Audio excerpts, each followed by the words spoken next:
Our first speaker in this session is Valérie Hayez from Belgium, from Dow. And, well, she's a real expert in facade engineering, in glass engineering, and everything around these funny materials in this world, in our world, let's say like this. And we will get her presentation about the methods for cold bending of glass. And Valérie, the stage is yours. Can you hear me? Yeah, okay. Good morning, everyone. I hope you're feeling as asleep as I do. So, today we are presenting some of our latest research in the field of cold bending. I'm here with my colleague John. He's sitting in front. If you have questions, that's the man. And so cold bending is something that we've been working on since quite some time. We have first projects that have been in service for more than 10 years, successfully. And you're most probably familiar with it. You know there are different ways of doing cold bending. You can do it with a corner bending, cantilever cold bending.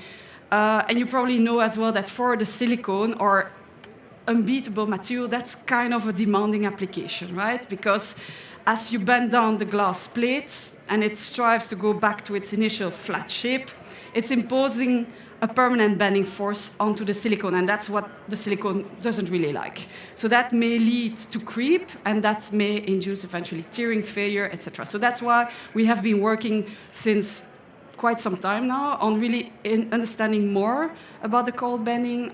We have different publications where we are regularly updating you on the latest results. So back in last GPD, physical GPD 2019, but in the meantime also some other publication in the Journal of Glass Structural and Engineering, where we showed a bit the differences in calculation methods. So the old method, I would say, was to work analytically, and here you have actually real calculations done by my dear colleague Sigurd Sitte in Germany. So this is already quite complicated, right? So you can imagine that it's not obvious to use that for all projects. There is some limitations. And typically, how do we look in this type of approach? We look at the durability as a function of the stress peaks in the sealant, but also we look at holistically the whole project, not just the sealant, but also the edge of your insulating glass unit, the glass pane, the interlayer. So we are adding quite some extra expertise to our original sealant knowledge. This is not really solvable by hand, so you need to partially integrate. We have relatively still simple calculation spreadsheets, Excel, MATLAB. It's quick. You can use it in an early design stage, but then in that paper, we show that you have some limitations, obviously. As soon as you're having a complex design, large deformations, typical of corner bending, we'd recommend to go to the other evaluation method, and that's finite element analysis. So there, in 2019, we have evaluated durability as a function of peak principal strain. So if you do a finite element analysis and you use that as a criterion indicating probability of failure, we could really link it back as a function of the value that you have, how much your durability may be. That little orange dot is actually the first project that you saw on the initial slide, so a real project that we have used to validate our regression analysis. So again, there are some limitations that's also explained in the paper, which are typical of finite element analysis, longer computation times, of course, need for an appropriate material model. So that's also something we've worked on to introduce this creeping behavior, and you need enough accuracy in the model, so we keep repeating it. It's not because it's a rainbow image that it's automatically perfect. You need to look at the frame, the mesh, the bonding methods, and we always insist on doing experimental validation. So that's really our typical approach, but of course, we can't do that for every single project. We are trying always to find some intermediate approach that would combine the benefits of finite element analysis, the accuracy of it, with the ease of use of an analytical design method. So today what we want to propose to the industry is this new approach where we have used DOE, design of experiments, for different glass and metal frame form factors, as well as silicone parameters, to really check the peak principal strain for every combination, and from that derive a simplified approach calculation that will give you that value without doing the FE.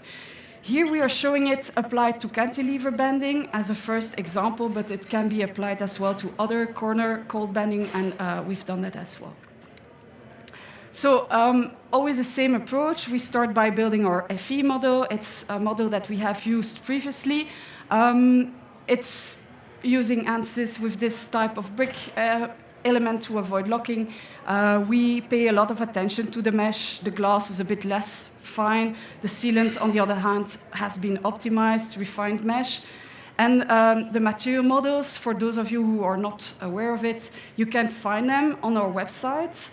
For each of our structural glazing, insulating glass sealants, we've made that, and we are giving it to you so that you can always use the same input data. So if you don't find it, feel free to reach out. It's not always easy to navigate on our website, even for us. So we are happy to send that to you. So we use this. And then we need to build our DOE. So we need to make some choices in parameters which would cover typical cold bending cases, cantilever, remember. So you see here that we have a very simplified frame. We have a certain wall thickness of the extrusion. That's what we call the frame gauge. We have the frame thickness. And then you have this little extra piece of metal that is left if your sealant is not covering the extrusion completely. That's the extra frame width that we refer to. You have, of course, the glass parameter. And so what did we choose to work with? For the sealant thickness, we start with the minimum typical thickness of 6 millimeter, quarter of an inch. That's what you typically use in most SG projects. But we also have 12 millimeter, because we know out of experience, if you have a higher thickness, you typically can accommodate better movement, deformation. So we know this is what we will end up most of the time to have a successful project. And the sealant width is also a bit larger than what we typically have, because we know we'll need that. This is typically what we'll end up with in a cold bending project. Frame thickness, two values, 25 and 150 millimeter, and that extra, that frame gauge, so the wall thickness is 2 and 4, because this can also influence your frame rigidity. That extra frame width is 10 and 20, and then the glass deflection, that's really the cantilever bending here. We have 25, we have 50, we don't have more, because out of experience we know that typically it's not successful. The glass dimensions, as you see, we start with 900 times 1.5 meter. It's relatively small, but it's because we wanted to refer to those previous experiments that we have done where we used that dimension. And then we also increased by 30% this original dimension, so it's 1.5 to 2 meter more or less in length, and 1 to 1.5 for the width. So quite small compared to the industry, but you will see that eventually we have the possibility to go a bit beyond. Our DOE is quite robust to go outside of that range. Glass thickness, that's another simplification we are making. We are assuming that we can reduce an insulating glass unit to an equivalent thickness to speed up a little bit. So we have here, in this case, 6 and 12 millimeter to start with. So results are plotted here. So you have, for each combination, the maximum principal strain that is plotted as a function of the variation of the parameters. So you have, of course, those that have a big influence, have the steeper slope, I would say, like this one. That's a bit making sense. The deflection of your glass is obviously going to strain more your sealant. We see also a big influence of the frame thickness here. But then, for example, these ones are a bit flatter and or less influence. So the extra frame width, that little bit of metal that is not covered by sealant, is not really influencing, and this neither. So that's why we dropped them, the last two one. We did not put them in the extracted equation. And by the way, if you want the details of how this was done, it's all given in the paper, if it gets published, because it's not yet on the proceedings, but we did it. It should arrive. And this is the equation that we get. So it's relatively simple. If you know your cantilever bending, your glass pane dimensions, your sealant dimensions you want to use, you can plot a typical peak principal strain that you should have. And so we know that our fitting is not perfect, right? But this is industry trying to find a good way, intermediate. We are not academic, and we know that in the range where we are interested to work, it's kind of a good fitting for a quick analysis as we try to do. On the bottom, you have the equation that we derived previously in 2019 that gives you the durability as a function of the peak maximum principal strain. So once you have that value, you can check your durability. And so this gives you an easy approach, but of course we wanted to be sure that it's robust enough.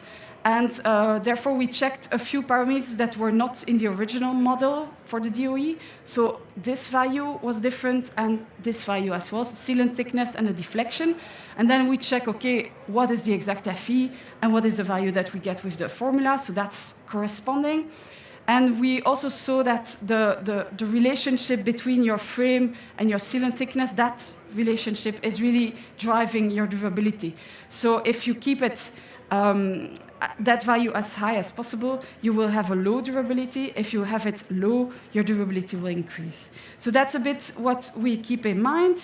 And then, of course, remember I said, okay, our glass dimensions are relatively small.